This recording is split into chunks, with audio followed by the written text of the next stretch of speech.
नमस्कार दोस्तों, जय जोहार। मैं कौशल तिवारी और बीहनिया संध्या में आपका स्वागत है।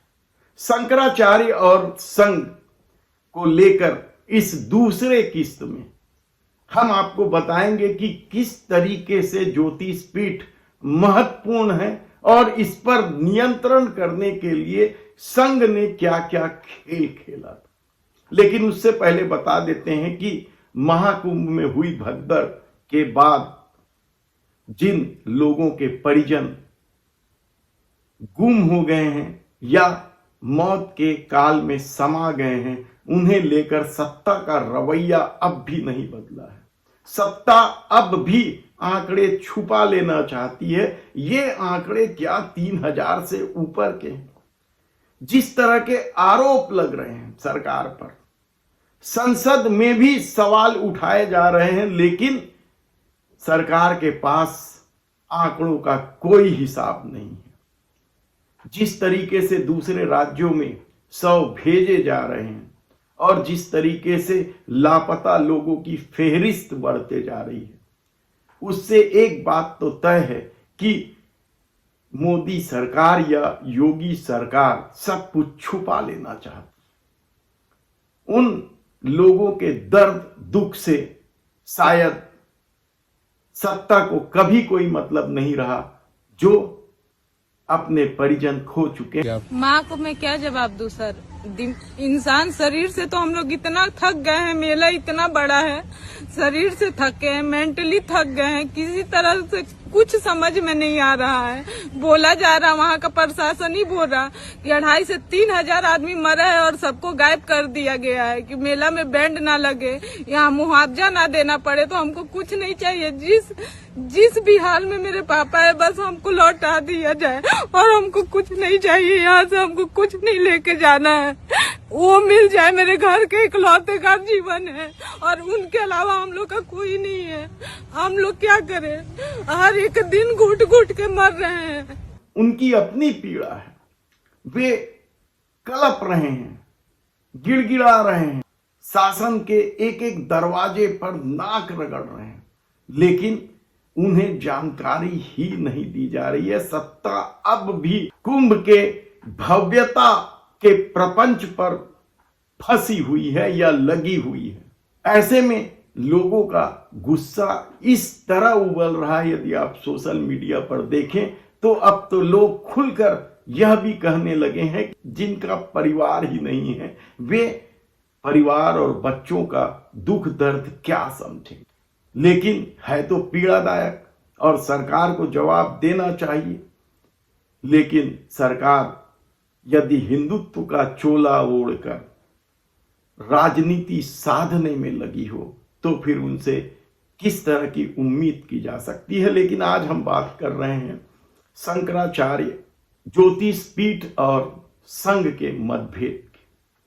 चारों पीठ के स्थापना के बाद 1941 से पहले 165 साल, आप सोच सकते हैं 165 साल ज्योतिष पीठ बगैर शंकराचार्य के रहा।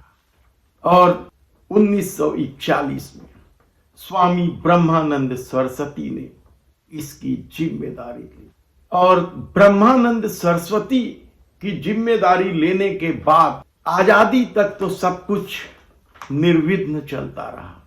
लेकिन भारत आजाद हुआ 1947 में, उसके बाद संघ की नजर इस पर पड़ी और स्वामी कृष्ण बोधन के जरिए इस ज्योतिष पीठ पर कब्जा करने का खेल शुरू हुआ, कहा जाए तो गलत नहीं है। यानी स्वामी कृष्ण बोधन चुनौती दी थी स्वामी ब्रह्मानंद सरस्वती जी को, लेकिन दाल शायद नहीं गली। अब यहीं से दो धाराएं शुरू होती हैं ज्योतिष पीठ पर को लेकर। 1941 के बाद 12 साल तक स्वामी ब्रह्मानंद सरस्वती इस पीठ के शंकराचार्य रहे।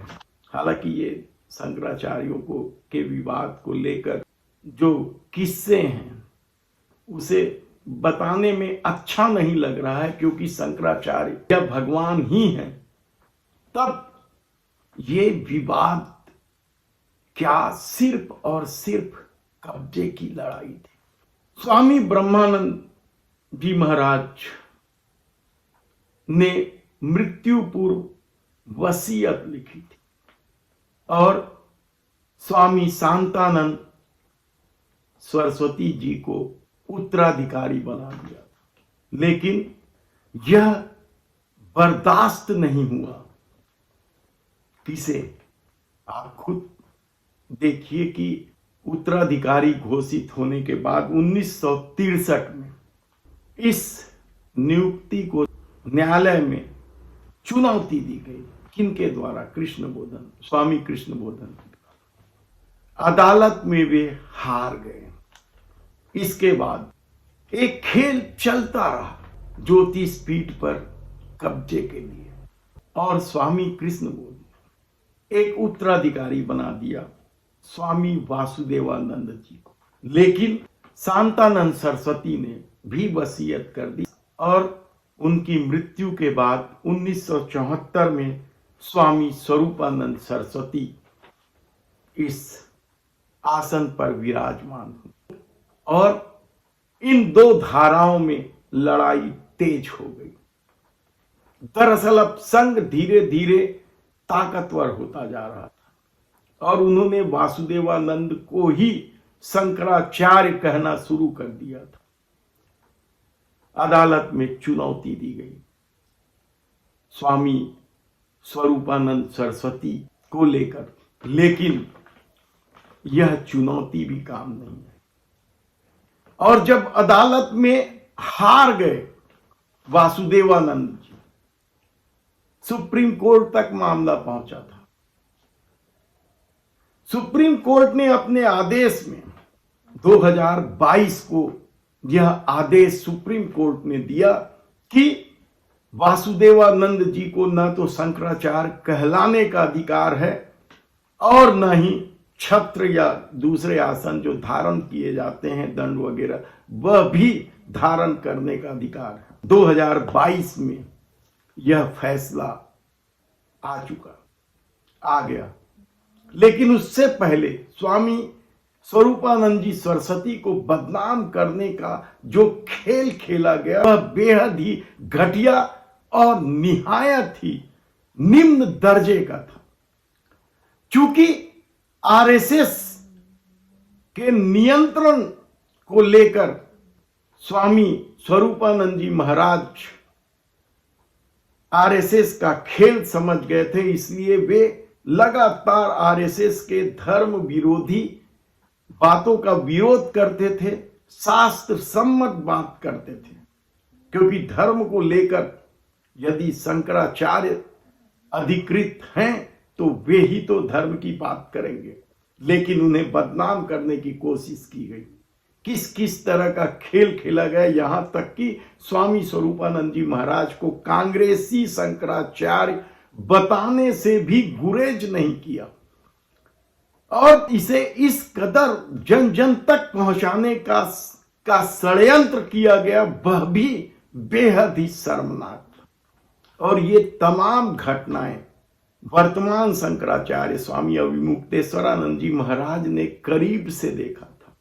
लेकिन अब भी संघ और उनसे जुड़े लोगों के लिए वासुदेवानंद जी ही शंकराचार्य है। यहां तक कि राम मंदिर के आमंत्रण में भी शंकराचार्य लिखकर वासुदेवानंद जी को आमंत्रण पत्र दिया गया था। और शायद यही वजह है कि अविमुक्तेश्वरानंद जी महाराज जानते हैं कि पहाड़ों में जो जगह जगह धर्म स्थल है, ज्योतिष पीठ के चल अचल संपत्ति ही इतनी ज्यादा है कि किसी की भी नीयत डोल जाए। और शायद यही वजह है कि पहाड़ों में जो धार्मिक स्थल है, जो ज्योतिष पीठ से संबंधित है, उस पर आरएसएस अपना नियंत्रण रखना चाहती है और ये पूरी लड़ाई उसी का नतीजा है।